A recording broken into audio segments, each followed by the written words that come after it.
नमस्कार दोस्तों। आज मैं आपको लेकर चलूंगा उत्तराखंड के एक छोटे से हिल स्टेशन में, जहां बर्फीली चोटियां हैं, घने देवदार के जंगल हैं और एक ऐसा रहस्य है जो पिछले 3 सालों से दफन था, बर्फ की मोटी चादर के नीचे। ये कहानी है इंस्पेक्टर अर्जुन मल्होत्रा की, और उस एक रात की जब बारिश ने एक खौफनाक सच को उजागर कर दिया। तो तैयार हो जाइए, क्योंकि अब शुरू होती है बर्फ में दफन राज। 23 मार्च की रात थी। मसूरी से करीब 40 किलोमीटर दूर कसौली हाईवे पर स्थित पाइन व्यू रिजॉर्ट। बाहर मूसलाधार बारिश हो रही थी, बिजली कड़क रही थी और हवा इतनी तेज थी कि खिड़कियां थर थर कांप रही थीं। इंस्पेक्टर अर्जुन मल्होत्रा अपने केबिन में बैठा था। 42 साल का, गोरा चिट्टा, हल्की सी दाढ़ी और आंखों में एक अजीब सी थकान। वो यहां छुट्टी मनाने आया था, दिल्ली की भागदौड़ से दूर, कुछ दिन सुकून के। लेकिन तकदीर को कुछ और ही मंजूर था। रात के करीब 11 बजे होंगे।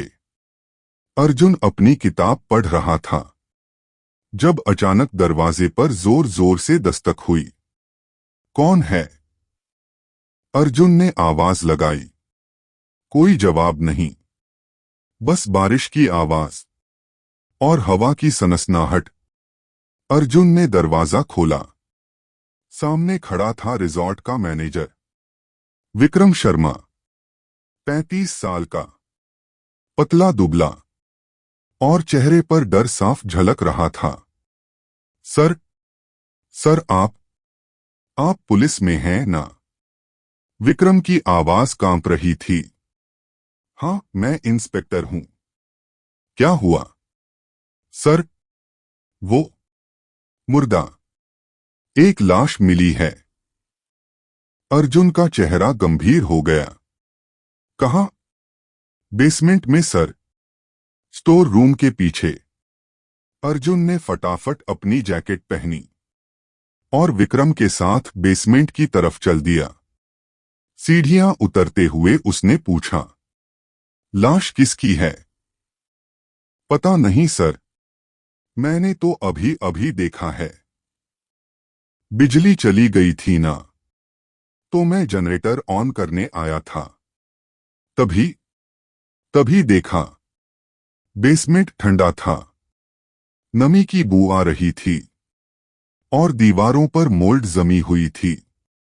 स्टोर रूम के पीछे एक छोटा सा कमरा था, दरवाजा आधा खुला हुआ था। अर्जुन ने अपने फोन की टॉर्च जलाई और जो उसने देखा उससे उसकी रीढ़ में सिहरन दौड़ गई। फर्श पर बर्फ की एक मोटी सी परत के बीच एक लाश पड़ी थी। एक औरत की लाश। उसके कपड़े फटे हुए थे, चेहरा सूज गया था और गले पर गहरे नीले निशान थे। गला घोंटकर मारा गया था। भगवान! विक्रम ने पीछे हटते हुए कहा। अर्जुन ने करीब जाकर ध्यान से देखा। लाश को मरे हुए काफी समय हो चुका था, कम से कम 2 से 3 साल। इस कमरे में बर्फ कैसे? अर्जुन ने पूछा। सर, ये पुराना कोल्ड स्टोरेज रूम है। 5-6 साल पहले यहां खाने का सामान स्टोर होता था, लेकिन फिर ये बंद हो गया। अर्जुन ने सोचा, अगर कोल्ड स्टोरेज बंद हो गया तो बर्फ कैसे बची रही? उसने दीवारों को छुआ। फ्रीजर अब भी काम कर रहा था। किसी ने जानबूझकर इसे चालू रखा था ताकि लाश सड़े नहीं। विक्रम, इस रिजॉर्ट में 3 साल पहले कोई मिसिंग केस हुआ था क्या? विक्रम ने सोचा। सर, हाँ, एक लड़की थी, मीरा मीरा सक्सेना दिल्ली से आई थी, अकेली ही। कहती थी कि लिखने पढ़ने का काम करती है, और वो गायब हो गई। जी सर। एक दिन अचानक उसका कमरा खाली मिला। हमने सोचा बिना बताए चली गई। उसका बिल भी पेंडिंग था। अर्जुन ने गहरी सांस ली। पुलिस को रिपोर्ट की थी? नहीं सर, ओनर ने मना कर दिया था। कहा कि रिजॉर्ट की इमेज खराब हो जाएगी। अर्जुन का चेहरा सख्त हो गया। ओनर कौन है? ठाकुर साहब, राजवीर सिंह ठाकुर। अगली सुबह बारिश थम चुकी थी। धुंध छाई हुई थी और पहाड़ों पर ताजा बर्फ की चादर बिछ गई थी। अर्जुन ने स्थानीय पुलिस को फोन किया। पवनगढ़ पुलिस स्टेशन से सब इंस्पेक्टर कमलेश रावत पहुंचा। अर्जुन सर, आप तो छुट्टी पर थे ना? कमलेश ने पूछा। थे भाई, लेकिन मौत को छुट्टी नहीं होती। दोनों ने मिलकर केस की जांच शुरू की। लाश को पोस्टमार्टम के लिए भेजा गया। अर्जुन रिजॉर्ट में ही रुका। उसने तय किया कि वो खुद ही इस केस को सुलझाएगा। उसने सबसे पहले उन लोगों की लिस्ट बनाई जो 3 साल पहले यहां थे। राजवीर सिंह ठाकुर, ओनर, 50 साल, पूर्व सेना अफसर। विक्रम शर्मा, मैनेजर, तब भी यहीं था। सुनीता देवी, हाउसकीपिंग हेड, 45 साल की औरत। रोहन वर्मा, शेफ, 32 साल, मीरा का दोस्त था। आदित्य कपूर, उस समय यहां ठहरा हुआ गेस्ट। व्यापारी, दिल्ली से। अर्जुन ने एक एक करके सबसे पूछताछ शुरू की। पहली पूछताछ, विक्रम शर्मा। विक्रम, तुम मीरा को जानते थे? हाँ सर, वो करीब 2 हफ्ते यहां रुकी थी। बहुत शांत लड़की थी, अकेली रहती थी। उसकी किसी से दुश्मनी थी? नहीं सर, ऐसा कुछ नहीं था। बस एक बात अजीब थी। क्या? वो रोज शाम को जंगल की तरफ जाती थी, अकेली। कहती थी प्रकृति के बीच लिखना अच्छा लगता है। और गायब होने वाले दिन? उस दिन बहुत तेज बर्फबारी हुई थी सर। शाम को वो बाहर गई, फिर वापस नहीं आई। अगली सुबह उसका कमरा खाली था। दूसरी पूछताछ, रोहन वर्मा। अर्जुन किचन में गया। रोहन सब्जियां काट रहा था। उसकी आंखें लाल थीं, जैसे रात भर सोया न हो। रोहन, तुम मीरा को जानते थे? रोहन ने चाकू रख दिया। जी, वो मेरी दोस्त थी। सिर्फ दोस्त? रोहन ने नजरें झुका लीं। नहीं सर, हम प्यार करते थे। पिछले 6 महीने से रिलेशन था। फिर तुमने उसकी मिसिंग रिपोर्ट क्यों नहीं की? मैंने करना चाहा था सर, लेकिन ठाकुर साहब ने धमकी दी। कहा अगर पुलिस में गया तो नौकरी से निकाल देंगे। मेरे पास कोई चॉइस नहीं थी। उस दिन क्या हुआ था? रोहन की आंखों में आंसू आ गए। सर, हमारी बहस हुई थी।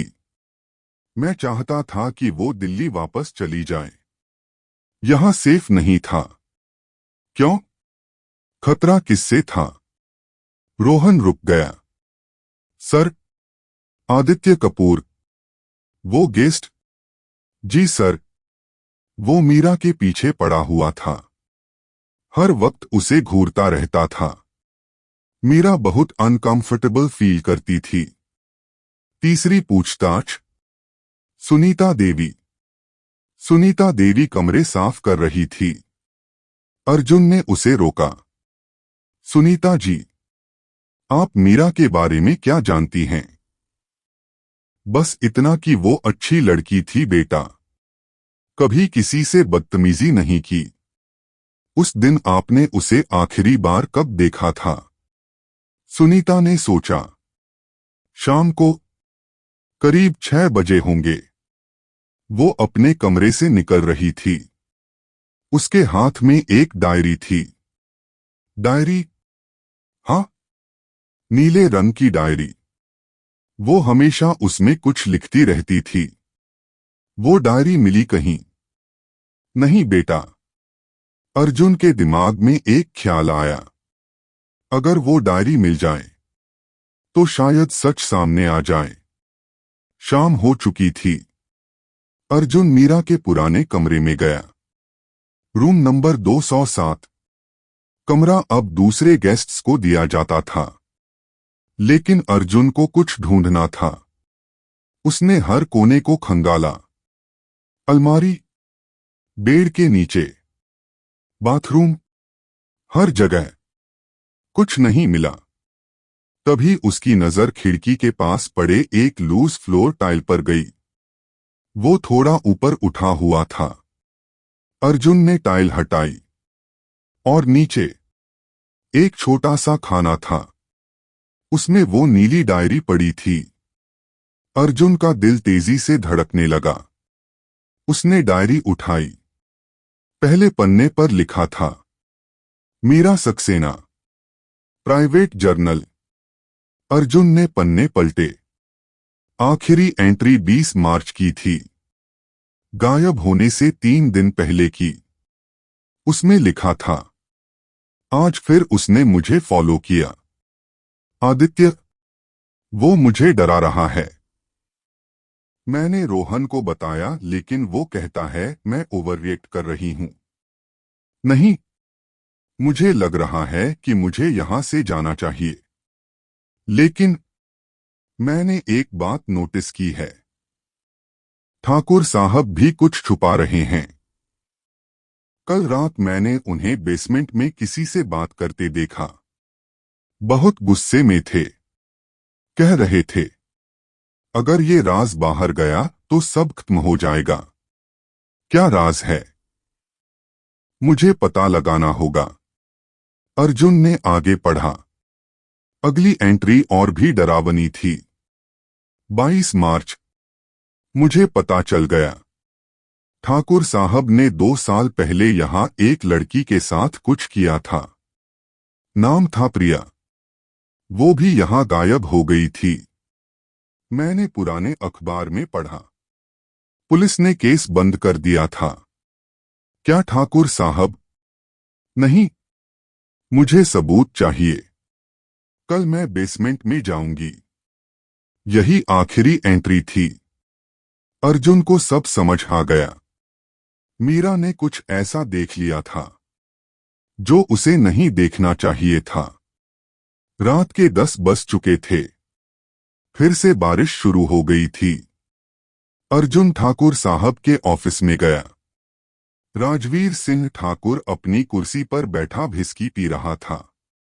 लंबा चौड़ा आदमी, सफेद मूछें, चेहरे पर घमंड। इंस्पेक्टर साहब, इतनी रात को कुछ खास बात है? अर्जुन ने डायरी उसके सामने रख दी।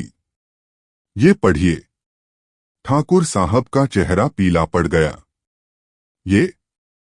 ये कहाँ मिली? वहीं जहां मीरा ने छुपाई थी। अब सच बताइए, 23 मार्च की रात को क्या हुआ था? ठाकुर साहब ने गिलास रखा। उसके हाथ कांप रहे थे। इंस्पेक्टर, मैंने उसे नहीं मारा। तो किसने मारा? वो आदित्य था। अर्जुन ने आंखें सिकोड़ी। पूरी कहानी सुनाइए। अभी? ठाकुर साहब ने एक लंबी सांस ली। 23 मार्च की रात मीरा बेसमेंट में आई थी। उसने वो पुराना कोल्ड स्टोरेज खोल दिया था। वहां प्रिया की लाश थी। प्रिया, वो लड़की जो 2 साल पहले गायब हुई थी। हाँ, उसकी मौत एक एक्सीडेंट थी। वो नशे में थी। सीढ़ियों से गिर गई। मैं घबरा गया। अगर पुलिस को पता चलता तो मेरा रिजॉर्ट बंद हो जाता। तो मैंने लाश छुपा दी। और मीरा ने देख लिया। हाँ, वो चिल्लाने लगी। बोली पुलिस को बताएगी। तभी आदित्य वहां आ गया। उसने भी हमारी बातें सुन ली। फिर आदित्य ने मीरा को चुप कराने की कोशिश की, लेकिन वो भागने लगी। आदित्य ने उसका पीछा किया और उसका गला घोंट दिया। अर्जुन का खून खौल रहा था और आपने चुपचाप देखा। मैं मैं डर गया था। आदित्य ने कहा कि अगर मैंने किसी को बताया तो वो मुझे भी खत्म कर देगा। हम दोनों ने मिलकर मीरा की लाश भी वहीं छुपा दी। आदित्य अभी कहाँ है? वो वो दिल्ली में है। अपना बिजनेस चलाता है। अर्जुन ने तुरंत कमलेश को फोन किया। दिल्ली पुलिस को इन्फॉर्म करो। आदित्य कपूर को अरेस्ट करवाना है। मर्डर का वारंट इशू करवाओ। लेकिन कहानी यहीं खत्म नहीं हुई दोस्तों। अर्जुन को कुछ गड़बड़ लग रही थी। ठाकुर साहब की कहानी में कुछ होल्स थे। अगली सुबह पोस्टमार्टम रिपोर्ट आई। डॉक्टर ने बताया मीरा की मौत गला घोंटने से हुई। लेकिन एक और चीज मिली है। उसके सिर के पिछले हिस्से में गहरी चोट थी। पहले उसे किसी भारी चीज से मारा गया, फिर गला घोंटा गया। अर्जुन को झटका लगा। मतलब दो लोग थे। हाँ, या फिर एक ही आदमी ने दो तरीके से हमला किया। अर्जुन वापस रिजॉर्ट गया। उसने फिर से बेसमेंट की जांच की। कोल्ड स्टोरेज के पास उसे खून के पुराने धब्बे मिले, दीवार पर। और एक छोटी सी चीज, एक मिलिट्री बैज। अर्जुन ने बैज उठाया।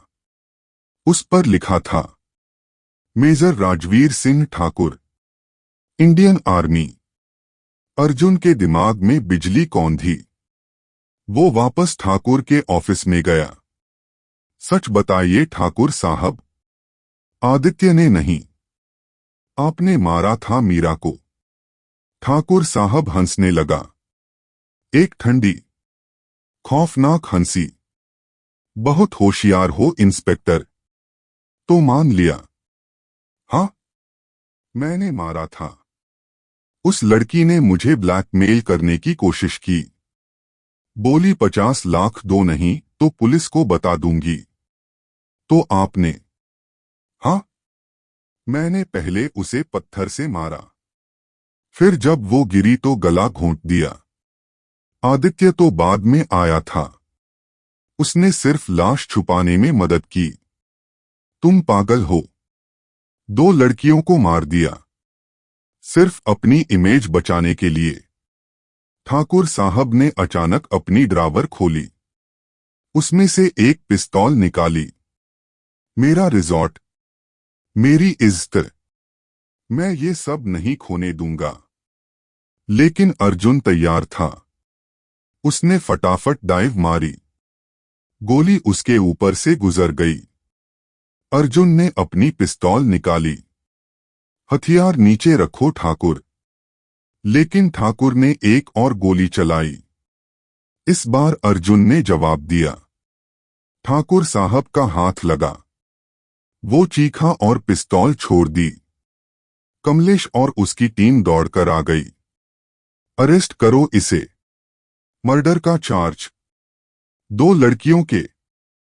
3 महीने बाद अर्जुन फिर से उसी रिजॉर्ट में था, लेकिन इस बार छुट्टी मनाने नहीं, मीरा के परिवार को मिलने। मीरा के पिता श्री अनिल सक्सेना, बूढ़े, टूटे हुए। Thank you inspector. आपने कम से कम सच तो सामने ला दिया। अब हमें क्लोजर मिल गया। अर्जुन ने उनका हाथ पकड़ा। मुझे माफ कीजिए, मैं मीरा को बचा नहीं पाया। नहीं बेटा, ये आपकी गलती नहीं थी। कसूर तो उस इंसान का था जिसने इंसानियत को बेच दिया। राजवीर सिंह ठाकुर को उम्र कैद की सजा हुई। आदित्य कपूर को भी 10 साल। रिजॉर्ट बंद हो गया। अब वो एक वीरान जगह थी जहां सिर्फ हवा सरसराती थी और बर्फ गिरती थी। लेकिन मीरा और प्रिया को इंसाफ मिल गया था।